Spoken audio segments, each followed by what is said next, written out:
नमस्कार भाई साथियों, कैसे हैं आप सब। कॉम्प्लेक्स था आप पेपर आपका है, उसमें मैंने आपको कहा था कि आप लोग जो है कुछ टॉपिक रह गए थे वो उसको आज हम कंप्लीट कर रहे हैं। जो इम्पोर्टेंट टॉपिक है, ठीक है, वो उसका नाम क्या है, radius of convergence and circle. इसमें से आपको क्वेश्चंस मिलेंगे आपको, ठीक है, कुछ थ्योरम्स भी हैं इसमें, लेकिन थ्योरम्स काम के नहीं है। हम आपको यहाँ पे समझाएंगे कि कैसे फाइंड किया जाता है रेडियस ऑफ कन्वर्जेंस को और सर्कल को, ठीक है। तो शुरुआत करते हैं प्यारे बच्चों। लेट ए एन जेड की power n be a power series. पहले आपको पावर सीरीज के बारे में पता होना चाहिए कि पावर सीरीज क्या है, ठीक है। पावर सीरीज इस प्रकार से लिखी जाती है, ए एन जेड की power n be a power series then 1/n equal to limit n tends to infinity supremum 1 an की पावर 1/n। जो पावर सीरीज में जो r होती है ना, r को क्या कहते हैं, रेडियस ऑफ कन्वर्जेंस, ठीक है। निकालते कैसे हैं, वो इस an की पावर 1/n का सुप्रीमम होता है जब हम लिमिट लगाते हैं n tends to infinity. Supremum का मतलब सबसे अधिकतम मान, ठीक है। भाई हम क्या करेंगे, an हमको मिल जाएगा तो हम उसमें लिमिट 1/n करके लिमिट लगा देंगे n टेंड्स टू इन्फिनिटी और सबसे अधिकतम मान उसको में से ले लेंगे। तब मॉड ऑफ z बराबर r, जो ये होता है उसको हम कहते हैं घात श्रेणी का अभिसरण वृत्त, यानी कि circle of convergence of power series, ठीक है। कोई दिक्कत नहीं ना। देखो पावर सीरीज ऐसे याद रखनी है आपको, चूज इस चीज को याद रखना है, ऐसे चूज करना है। इसमें से आपको क्या निकालना है, an निकालना है अलग से, या zn को अलग करके an को के मान को बाहर निकालना है, ठीक है। तो फॉर्म जो है आपकी इस रूप में होगी, क्लियर। तो यहाँ पर देखिए पहले बच्चों कि जो मॉड ऑफ z है, अगर इसका मान जब r के बराबर है तो ये क्या कहलाता है, वृत्त कहलाता है। यदि इसका मान r से कम हो गया, r से कम हो गया तो यहाँ पे क्या हो जाएगा, ये हो जाएगा हमारे पास an z की पावर n इज एब्सोल्युटली यानी कि निरपेक्ष और यूनिफॉर्मली एक समान अभिसारी हो जाएगा, कन्वर्जेंट हो जाएगा। कैसे होता है ये मैं बता देता हूँ। आपने फर्स्ट ईयर में बात पढ़ी होगी, जिसने फर्स्ट ईयर में सीरीज अच्छे से पढ़ी है ना, उसको इसमें कहीं दिक्कत आने वाली बात नहीं है, ठीक है। और अगर आपको देखो टाइम आपके पास ऐसे है नहीं कि आप फर्स्ट ईयर का चैप्टर सीरीज का पढ़ें तो समझें, लेकिन मैं आपको यहाँ पे समझा देता हूँ कि क्या है, कैसे हमको निकालना है। तो देखिए पहले बच्चों, एब्सोल्युटली कन्वर्जेंस या निरपेक्ष अभिसारी क्या होता है कि जैसे आपके पास मान लो कोई भी श्रेणी है, समीकरण करने के बाद वो श्रेणी बन जाती है, श्रेणी है, इस श्रेणी में आपको निकालना है इसका अभिसरण, यानी कि इसका कन्वर्जेंस है या डाइवर्जेंस है, ये आपको निकालना है। तो हम क्या करेंगे, हम करेंगे बच्चों कि समेशन un जो है आपका, भाई दो तरह से होता है, या तो इसका डायरेक्टली आपके पास अभिसरण निकाल लिया जाए, या फिर आपको ये मोड के रूप में दिया जाए। तब मोड ऑफ जो un होता है, ठीक है, इसका मैं अभिसरण निकाल लूं, मान लो ये आ जाता है कन्वर्जेंट, ठीक है। और ये वाली वैल्यू यानी बिना मोड के ये भी क्या है, कन्वर्जेंट है, दोनों कन्वर्जेंट है। तो जो un है वो आपका क्या आएगा, जो श्रेणी है आपकी क्या आएगी, निरपेक्ष यानी कि एब्सोल्युटली कन्वर्जेंट आएगी। लेकिन अगर मान लो ये मोड रखने के बाद वैल्यू कन्वर्जेंट आ रही है, लेकिन बिना मोड के आपके पास जो कन्वर्जेंट आपने निकाला है वो कन्वर्जेंट ना होकर क्या आ रहा है, डाइवर्जेंट आ रहा है, तो इसका मतलब ये क्या हो जाएगा, सापेक्ष, ठीक है, यानी कि कंडीशनल, इसे हम बोलेंगे कंडीशनल कन्वर्जेंस, ठीक है। दो तरह के कन्वर्जेंस होते हैं, एक तो होता है निरपेक्ष, एक होता है सापेक्ष। निरपेक्ष के अंदर आपको दोनों बार यानी कि मोड लगाने के बाद भी और मोड लगाने से पहले भी, ठीक है, दोनों तरफ क्या मिलेंगे, आपको कन्वर्जेंट ही मिलेगा। और उसे निकालने के तरीके आपको वही बात है, वहीं पे जाकर सी समझ में आएगा। बाकी यहाँ पर जो सवाल जैसे जैसे आते हैं मैं आपको समझाता जाऊंगा। लेकिन अगर सच में आपको समझना है, थोड़ा टाइम है तो आप वीडियोस में फर्स्ट ईयर का जो प्लेलिस्ट है वहां पे जाकर आप देख सकते हो, जो सीरीज मैंने आपको समझाई है उसमें आपको समझ में आ जाएगा। ठीक है, तो उम्मीद करता हूँ, बाकी मैं आपको यहाँ पे समझाने की पूरी कोशिश कर ही रहा हूँ। ठीक है, फिर भी आपको नहीं आएगा तो भाई वहां पे जाकर देख लेना, बिकॉज अगर ये सवाल आपको आ गया और आपने कर लिया तो सही बताऊं बहुत ही इजी सवाल है। ठीक है, यहाँ देखिए ध्यान से, कंडीशनल कब होता है, जब यहाँ पे दोनों तरफ क्या होते हैं, एक तरफ होता है कन्वर्जेंट, ठीक है, यहाँ तो हमेशा कन्वर्जेंट ही मिलेगा, कहाँ पे, मोड के अंदर, बिना मोड के क्या मिलेगा, डाइवर्जेंट मिलेगा। ठीक है, अब जब mode of Z less than अगर आर है, ठीक है, तो ये क्या हो जाएगा, डाइवर्जेंट हो जाएगा। ये बात हमको यहाँ पे समझनी है। अब इससे यहाँ पर हमको निकालना है एक तो रेडियस ऑफ कन्वर्जेंस और एक निकालना है सर्कल। पहले रेडियस ऑफ कन्वर्जेंस की बात कर लेते हैं कि निकालने का तरीका क्या है। देखो दो तरीके हैं निकालने के, ये दोनों तरीके अलग अलग, ये एक तरीका है, एक तरीका है। ठीक है, दोनों अलग तरीके हैं।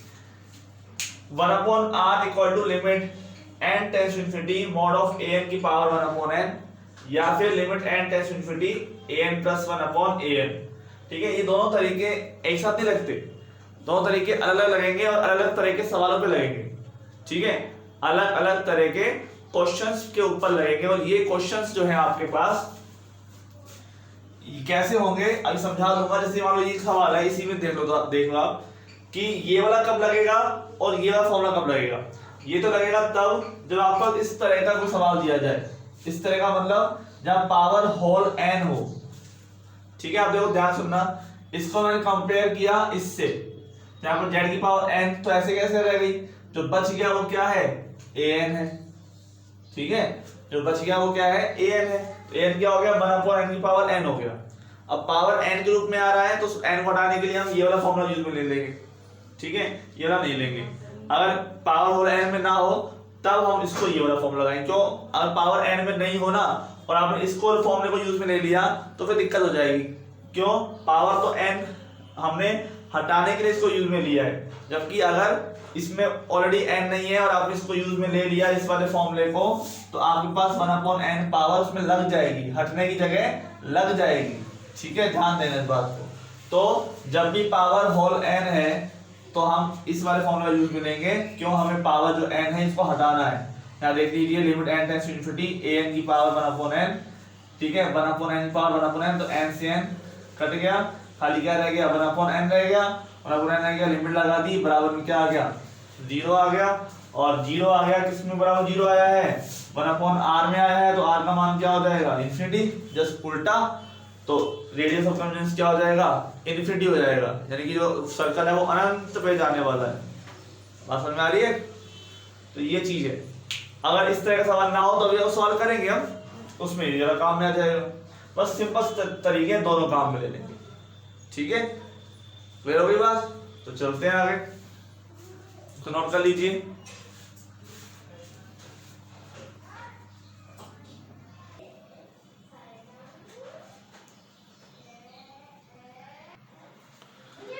देखिए बच्चों, एक सवाल है हमारे पास, ठीक है, और इसमें आप देख सकते हैं कि z की पावर n है, उसके साथ में कोई भी ऐसी वैल्यू नहीं है जो पावर में होल n हो, होल पावर n हो। ठीक है, नहीं है ना, तो इसलिए यहाँ पर हम कौन फॉर्मूला लगाएंगे, ये वाला an plus 1/an, limit n tends to infinity. यहाँ पर an की वैल्यू क्या है, इस zn को छोड़ दो, जो बाकी बच गया वो क्या है, an। ठीक है, तो यहाँ पे आप देखेंगे कि हमें an प्लस 1 भी निकालना है, an प्लस 1 भी निकालना है। तो an प्लस 1 में यहाँ निकाल देता हूं, क्या होगा an प्लस 1, n प्लस 1 का फैक्टोरियल, ठीक है, और इसका स्क्वायर है, ठीक है, अपॉन 2n प्लस 1 का फैक्टोरियल। ठीक है, तो ये हो जाएगा आपका n प्लस 1 का फैक्टोरियल, इसका भी स्क्वायर, और अपॉन में 2 n प्लस वन का फैक्टोरियल और नीचे आ रहा है एन हो जाएगा ऊपर, तो उल्टा कर देंगे इसको, मल्टीप्लाई में जाएगा 2n का फैक्टोरियल और नीचे आ जाएगा n का फैक्टोरियल उसका स्क्वायर। ठीक है, कहीं पर दिक्कत? अब क्या होगा देखिए, limit n tends to infinity,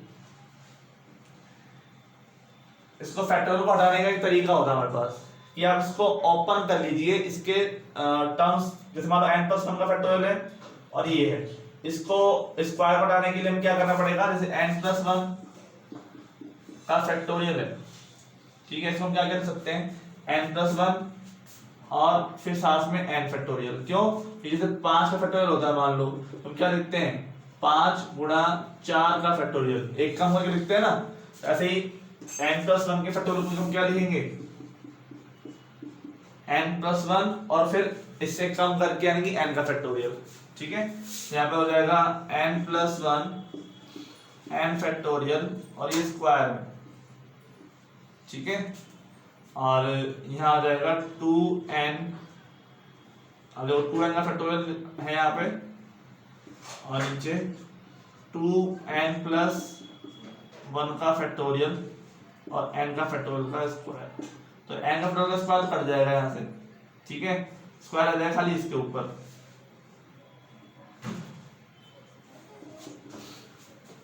limit n tends to infinity, n plus one का स्क्वायर आ जाएगा ऊपर, और इसको जब हटाने के लिए क्या कर सकते हैं हम, नीचे वाले को भी देखो n प्लस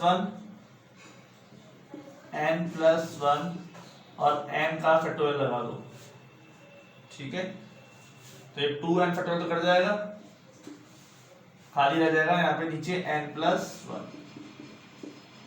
ठीक है, सब कुछ कट गया, ऊपर रहेगा n प्लस वन का स्क्वायर और नीचे रहेगा n प्लस वन, 2 से भी 2 कट गया, क्लियर। अब देखिए इसमें क्या करेंगे हम, n के स्क्वायर को कॉमन ले लो, यानी ऊपर ले लो n की पावर स्क्वायर को कॉमन,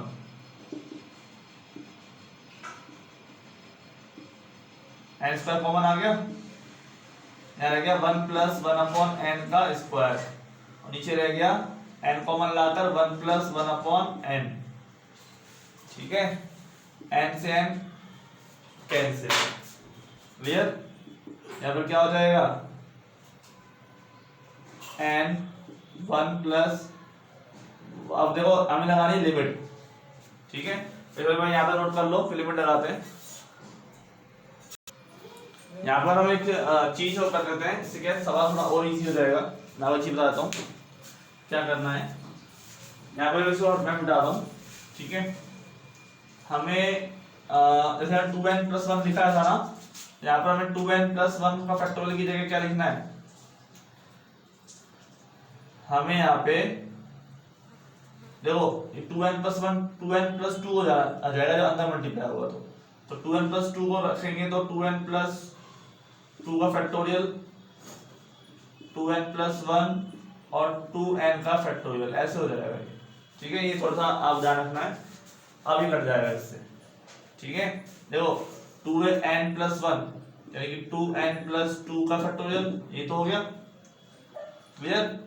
तो इसको कम करेंगे तो एक तो हो जाएगा 2n प्लस टू, फिर 2n प्लस वन, कम करते करते फिर 2n, ये फैक्टोरियल यहाँ पे, तो ये तो हमें लिखा था यहाँ पे, तो नीचे क्या हो जाएगा, limit n tends to infinity n plus one,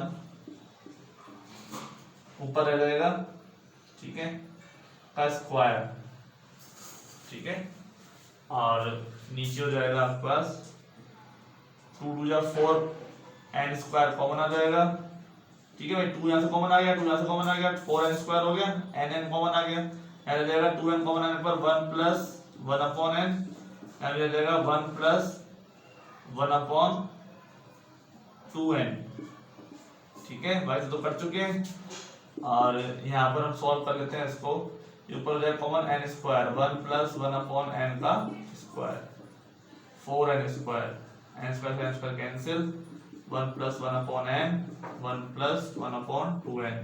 अब लगा दो आप लिमिट, क्या लगा दो, लिमिट लगा दो n टेंड्स टू इंफिनिटी, ठीक है, तो भाई सबको जीरो हो जाएगा, देखो 1 अपॉन n का मतलब इंफिनिटी का मतलब क्या होता है, जीरो होता है, तो ये भी जीरो, ये भी जीरो, यानी 1 1 बच जाएंगे और नीचे क्या बच जाएगा 4, तो 1/4 बच जाएगा, 1/4 बच जाएगा। ये किसके बराबर है, 1/r के बराबर है, तो r क्या हो जाएगा 4, तो रेडियस ऑफ कन्वर्जेंस क्या हो गई 4 हो गई। समझ में आई बात, कितना इजी है सवाल भाई। ये जो तरीके हैं तो आपको आने चाहिए, तो पुराने तरीके हैं, थर्ड ईयर वाले तरीके तो है नहीं ये। और n+1 का फैक्टोरियल का स्क्वायर है, 2n+1 का फैक्टोरियल है, तो इसको ओपन करने के लिए आपको ऊपर नीचे काटना तो पड़ेगा ना, आप काटने के लिए ओपन तो करना ही पड़ेगा इसको। और ये वाली वैल्यू हम इसलिए काट देते हैं n² कॉमन लेकर, क्योंकि हमारे पास 1/n की टर्म बन जाए, क्योंकि हमें लिमिट लगानी है n tends to infinity. Infinity term ऊपर लगेगी तो सब कुछ क्या बना देगा, इन्फिनिटी बना देगा, इसलिए इन्फिनिटी को 1/n में लेके जाते हैं जिससे वो 0 हो जाए, और 0 होने के बाद 1 + 0 का मतलब 1 रह जाए। ठीक है, तो उम्मीद करता हूँ समझ में आ गया होगा ये, आप इसको नोट कर लीजिए। एक क्वेश्चन और करते हैं ऐसा।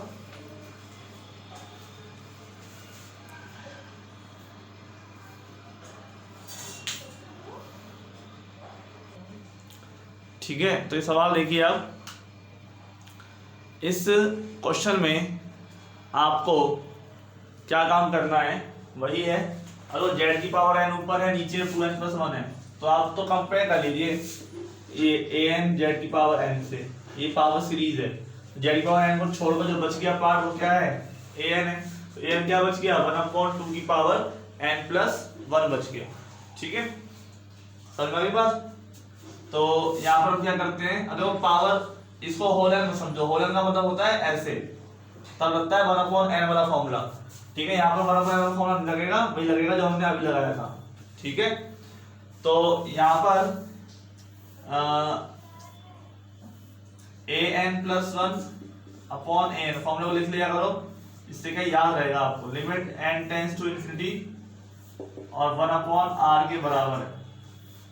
ठीक है ना, तो क्या होगा भाई 1/r limit n tends to infinity an+1 यानी कि 1/2 की पावर n+1 ठीक है, और नीचे आ जाएगा 1/2 की पावर n+1 आ जाएगा ना, उसको ऊपर ले जाओ उल्टा कर दो, 2 की पावर n+1/2 की पावर n+1+1।